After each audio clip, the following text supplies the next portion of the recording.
Welcome to Daily Office Devotions. I'm Reggie Kidd, joining you from inside the Cathedral Church of St. Luke in Orlando, Florida. If you're enjoying this podcast, don't forget to like and subscribe.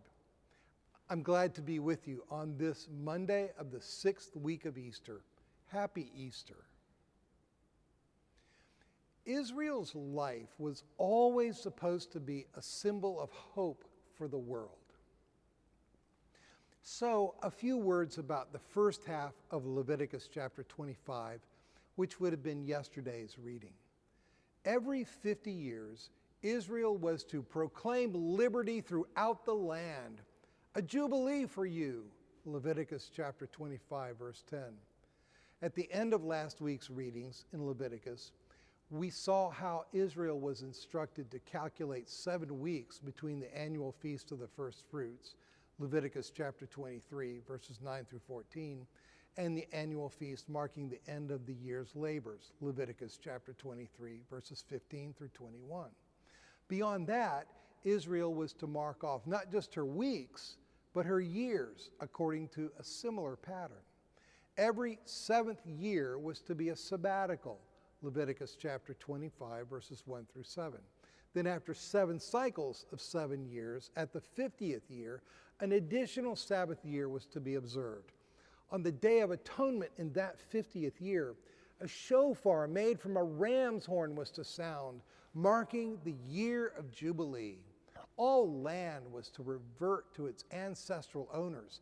It was to be a time of release for slaves, of the forgiveness of debts, and of additional rest for the land. Israel was to do a complete reset under the banner of liberty throughout the land, Leviticus chapter 25, verses 2 through 34. It was a vision that never materialized in Israel's history. See Leviticus chapters 26, 2 Chronicles 36, Jeremiah 25. It never actually controlled Israel's social life except around the margins. The Jubilee vision lived on in the prophets, however. Isaiah foresaw the coming of God's servant who would proclaim release for the captive, the year of the Lord's favor, Isaiah chapter 61, verses 1 through 4. And Daniel laid out future history in terms of cycles of 7s that would ultimately lead to one like a son of man who would assume all dominion on earth, Daniel chapters 7 and 9, and who would put an end to sin, atone for iniquity, and bring in everlasting righteousness. Daniel chapter 9, verses 20 through 27.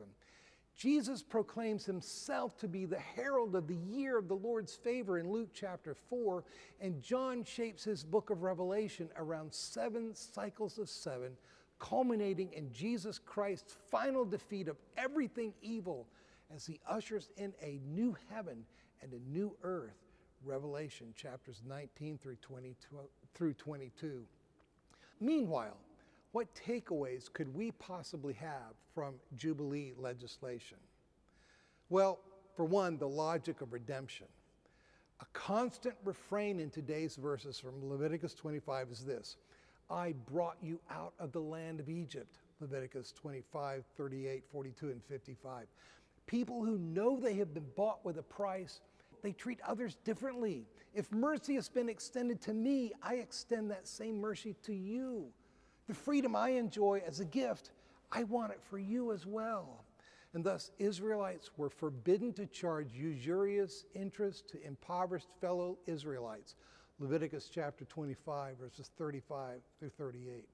Fellow Israelites who became reduced to such poverty that they had to sell themselves into slavery were to be given every opportunity to work their way out of indenture.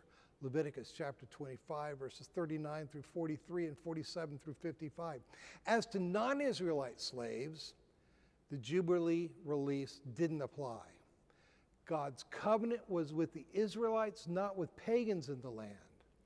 The dramatic scope of the new covenant is that its gospel extends beyond Israel to include the nations. As Paul writes, to the Jew first and also to the Greek, Romans chapter 1, verse 17. God's own Son assumed the role of a slave, according to Philippians 2, and made all us former slaves who serve as if we were slaves, even though we are in reality friends. John chapter 15, verse 15. And there's a lasting inheritance. The message of Leviticus chapter 25 and its intended reset of property ownership every 50 years is that as a member of God's family, I have been given a permanent inheritance, one that I cannot sell or give away. In Moses' day, here's what that sounded like. I am the Lord your God who brought you out of the land of Egypt to give you the land of Canaan to be your God. Leviticus chapter 25, verse 38. Since the coming of Christ, here's what that promise of inheritance sounds like. By his great mercy, he has given us a new birth into a living hope through the resurrection of Jesus Christ from the dead, and into an inheritance that is imperishable, undefiled, and unfading, kept in heaven for you, who are being protected by the power of God through faith for a salvation ready to be revealed in the last time. 1 Peter chapter 1. One day, everything else I acquire in this life will go away, and I will discover that my Father's inheritance is the one truly valuable thing I have. At the heart of that inheritance is this truth: to be your God. Leviticus chapter 25, verse 38b. Be blessed this day.